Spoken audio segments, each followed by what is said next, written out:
Чудесно. Липсата на отборна игра при момичетата обаче позволява на момчетата да ги задминат. Аре бе, Джордж, давай. Пета баница.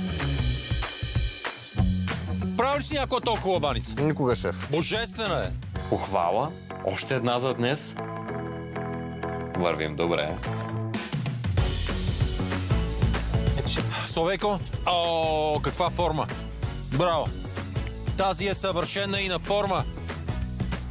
Отлични, отлични, отлични. Браво, поклон, поздравления. Топ. Продължаваме? Да. Окей. Айде, момчета, продължаваме само така.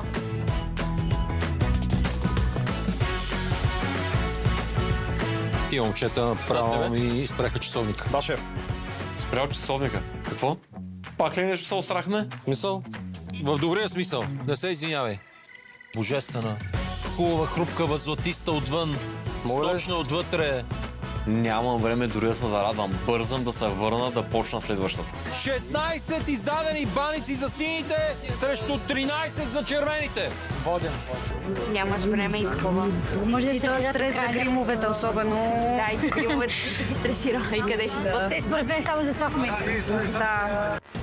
Напрежението при червените расте и вместо да се мобилизират, момичетата се панират, а конфликта поуста Чимидова Полина като нищо да ги прати в бункера. Полина, тази е добре. Що ми дадат такива, майка му стара? Какво е? Пак скъсана кора. Поле, тя и тая е Правя ги скъсана. перфектни, разбираш ли? Просто защото има вятър, течение.